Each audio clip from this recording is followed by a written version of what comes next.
Do you know how many transgender Americans have been mass shooters over the last 10 years? Too many. Okay.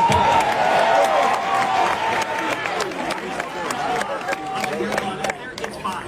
Okay, now 5 is a lot, right? I'm gonna give you some credit. Do you know how many mass shooters there have been in America over the last 10 years? Counting or not counting gang violence? Great. Get down! What the fuck?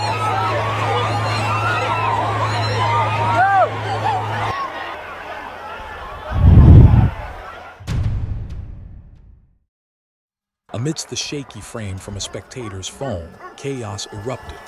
The scream of "Get down" tore through the air, just as a dry explosion echoed across the schoolyard. Thousands of people huddled under the white tent suddenly scattered to the sides, running away, while the sound of wind blowing through the microphone still resounded. This was not an action movie moment, but a reality happening in broad daylight before the eyes of a packed crowd.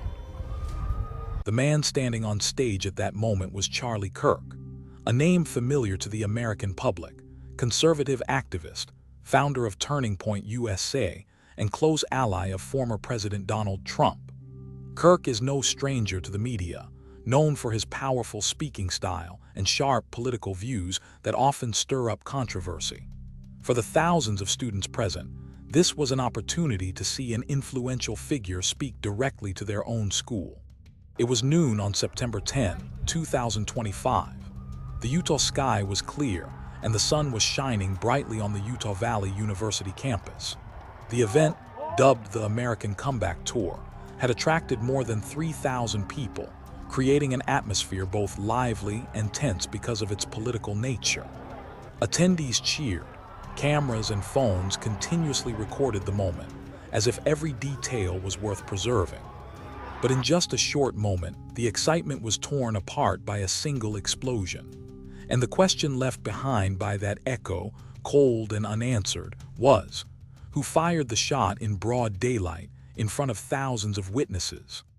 On the afternoon of September 10, 2025, the Utah Valley University campus was transformed into a political carnival. The Utah sky was clear, and the sun was shining brightly on the green grass where the outdoor stage for the American Comeback Tour was set up. Bright banners, rows of benches, and a large white canopy over the main area created a solemn yet lively atmosphere. There were over 3,000 people present, from students, faculty, and outside guests. The atmosphere initially had the color of a community event, as everyone waited for the main character to step out with a familiar demeanor.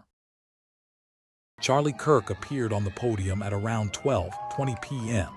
He wore a dark suit, his face focused but his eyes often glanced down at the audience, creating a sense of closeness.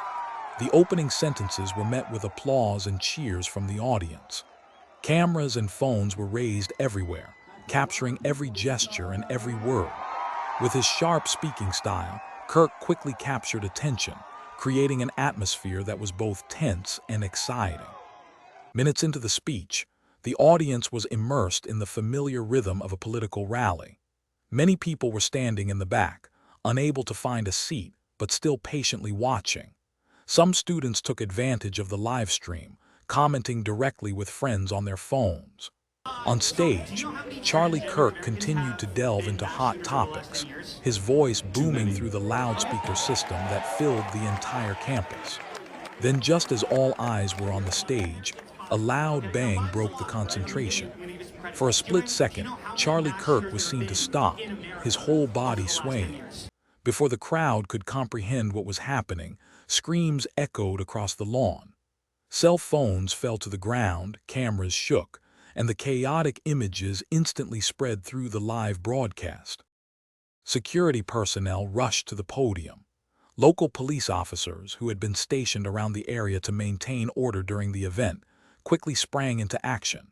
Some ran toward the audience to keep them safe, while others signaled to block off the area. The sound of loudspeakers, footsteps, and boos mixed together, transforming the normally cheering stadium into a sea of uncontrollable chaos.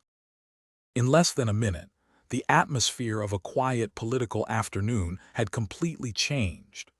Those present realized that they had just witnessed a historic moment, an unexpected event that changed the course of an event that had seemed to revolve around familiar speeches. At 12:21 p.m., on September 10, 2025, the already chaotic atmosphere turned into an emergency after the sudden sound.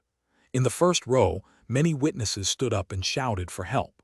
Some students quickly rushed to the stage area, while others quickly ran away and took out their phones to call the emergency services. In less than a minute, the Utah Valley 911 switchboard received a series of calls, all reporting the same event that had just happened on campus. School security, stationed around the area to maintain order, responded almost immediately. They ran straight to the stage, trying to create a makeshift barrier. Other staff members directed the crowd to exits to avoid a stampede. Meanwhile, local police officers, stationed at the school gates, rushed inside within minutes of receiving the signal. Minutes later, the first ambulance arrived at the school gate and was quickly led straight to the event area. Medical staff with specialized equipment rushed in, working with security forces to remove Charlie Kirk from the podium area. They performed emergency first aid on the spot, witnessed by hundreds of people who were still reeling from the shock. Stretchers were opened. A series of medical orders were shouted, all creating an atmosphere of urgency and extreme tension. Soon after, ambulances left the campus with sirens wailing, heading straight for the nearest hospital in Orem. Crowds lined the aisles, many holding their heads in their hands and crying, while others held their phones, recording the entire evacuation. The videos quickly went viral, becoming a visual record of the moment America was shaken to its core. At the hospital, the doctors on duty were already prepared before the ambulance arrived. Charlie Kirk was taken straight to the emergency room in a very critical condition. Despite all necessary measures being applied, by early afternoon the medical team confirmed that he had not survived. The passing was officially announced that afternoon, marking one of the most shocking events of 2025. For those who witnessed it firsthand at Utah Valley University, the memory of that afternoon will forever haunt them as a moment they will never forget. Immediately after the sad news from the hospital was confirmed, the entire Utah Valley University campus immediately became the hot spot of a large-scale investigation. At 2:00 p.m., on September 10, 2025, local police forces, in coordination with the FBI and ATF, stretched yellow tape, blocking off each entrance and exit. Specialized vehicles kept their lights flashing continuously, while teams of technicians brought cameras, laser rangefinders, and sample collection equipment. The atmosphere that had been bustling in the morning was now silent, except for the sound of hurried footsteps and the continuous clicking of cameras. The stage area was placed under the first control. On the podium, papers, microphones, and even water bottles were still in place. Everything was sealed as evidence. Investigators reconstructed the trajectory of the shot using a laser projection system, and the results quickly determined the bullet did not come from the audience, but from a building about 180-200 meters away from the scene. This discovery showed that the gunman had chosen a favorable position, with a panoramic view of the entire area. On the same day, Charlie Kirk's body was taken to the medical examiner's office for an autopsy. The preliminary report released on the evening of September 10 clearly stated that the injuries were concentrated in the neck area, causing direct damage to a major blood vessel, the cause of death. The time was determined to coincide with the moment he collapsed on stage, meaning that any subsequent resuscitation efforts could not have changed the outcome. One striking detail is the precision of the shot. The distance, the daylight, and the presence of thousands of people made it nearly impossible to hit the target without special skill. This is the unusual factor that forces investigators to consider the possibility that the perpetrator was prepared and had technical knowledge. As the sky darkened, the lights from dozens of police cars and portable projectors turned the campus into a dazzling canvas. Every detail was meticulously recorded, from the location of the podium, to the direction of the wind, to the angle of the shot. All the data collected from the scene and the forensic results became the foundation for the next phase of the investigation, opening up a host of new questions about who carried out this calculated act. Late in the afternoon of September 10, 2025, when the crime scene investigation was completed, Utah authorities officially handed over the case to the federal government for joint investigation. The death of a public figure on a university campus was quickly considered a signature case and required the participation of many forces. Task forces from the Federal Bureau of Investigation, FBI, the Bureau of Alcohol, Tobacco, Firearms and Explosives, ATF, and the Utah Police all joined in, turning the city of Orem into the center of hundreds of reporters and investigators in the following days. On the evening of September 10, the digital team began collecting all the data from the school's surveillance cameras.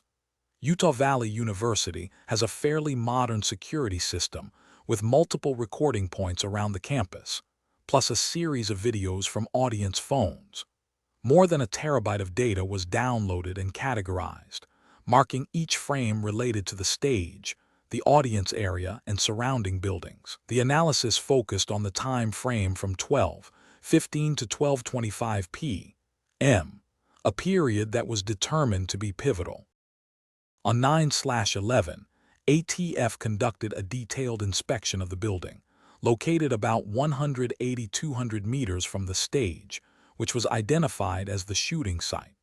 Every window, railing, and roof were searched. Specialists carried portable microscopes and surface scanners to look for traces of gunpowder or metal fragments.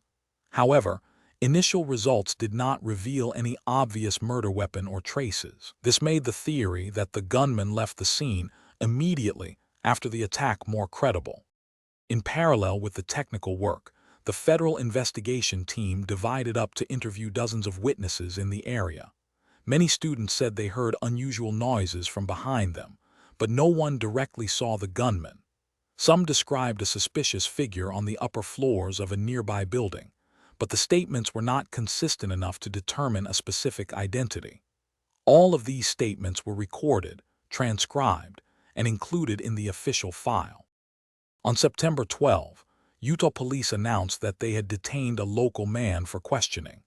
He was seen near the building at the time of the incident. The news spread quickly, making headlines. However, within hours, authorities said there was no evidence tying him to the case, and he was quickly released. The detention and release added to the public's confusion, as investigators continued to face pressure to find answers. In the following days, specialized FBI forensic teams analyzed the bullet recovered from Charlie Kirk's body. They compared the spin, metal type, and deformation to determine the type of weapon used. Preliminary results indicated that the shot was fired from a long-range gun, typically used for precision shooting. However, the source of the bullet was unclear because no shell casing was found at the scene. It was possible that the killer had taken it away or used a device to minimize traces. Meanwhile, the FBI deployed artificial intelligence technology to sift through and analyze thousands of videos posted by viewers on social media. Each frame was scanned for signs of anomalies: a gesture, a movement on a rooftop, a strange presence in a crowd. While the technology provided some clues, as of September 15, no breakthroughs had been announced. What all the investigative reports from the first week had in common was that the perpetrator seemed to know the terrain very well, choosing the midday hour when the light was harsh, and the crowd was dense, a setting that would easily mask any small movements. The way he struck from a distance, then disappeared without leaving any direct traces, suggested careful preparation. The case remains open. Authorities continue to appeal to the public for information and are monitoring the area around Utah Valley University. "We are not ruling out any possibilities," an FBI spokesperson said on September 16. "This is an ongoing, extensive investigation, and all leads are being taken seriously." 6 days after the incident, the big question still lingers. Who carried out such a coldly precise act, and how could the perpetrator have left without leaving any clear traces in broad daylight, in front of thousands of witnesses? The Charlie Kirk case continues to be a top priority for investigators, a never-ending search for the truth. Late in the afternoon of September 10, 2025, when news of Charlie Kirk's passing spread, the political atmosphere in the United States was immediately shaken. In response to the nation's concern, the White House quickly issued an official statement. At exactly 5 p.m., President Donald Trump appeared before the press, his tone solemn. He called it a loss not only to the conservative movement, but also to the future of the country, and signed an order to fly flags at half-staff nationwide for 3 days. That same evening, images of flags at the White House and the Capitol appeared on television, creating a symbolic moment of collective grief. At the local level, the governor of Utah held an urgent press conference around 7 p.m. He strongly condemned the incident, calling it a political assassination on a university campus that was considered safe. The governor pledged to increase security at all public events and work closely with the federal government to clarify the truth. These statements were quickly shared widely, becoming a hot topic on live television across the country. Along with the government's response, the American public exploded in controversy. Millions of comments appeared on social media platforms overnight. A segment of the population expressed deep concern about the level of security at crowded political events, especially when shots could be fired from a long distance without being intercepted. Questions were constantly raised.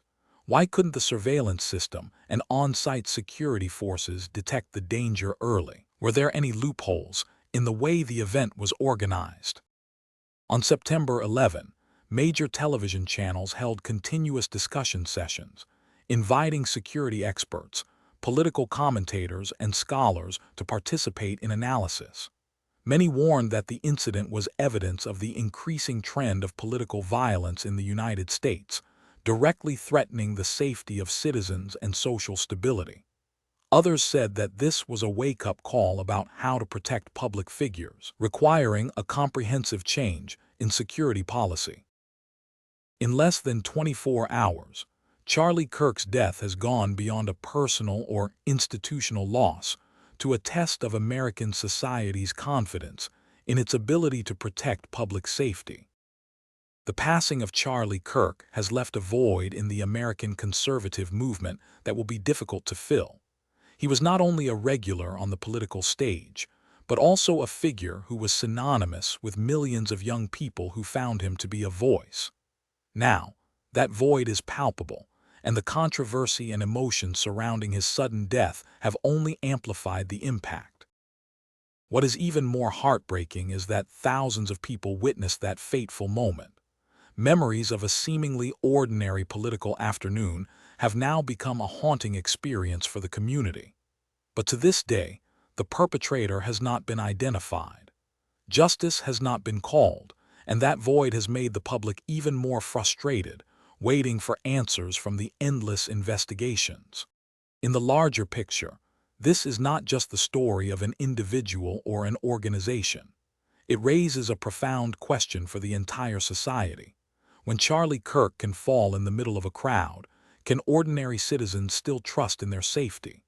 That painful question still hangs, not only as a wake-up call for the security system, but also for the entire American society in the journey to find peace in a time of turmoil.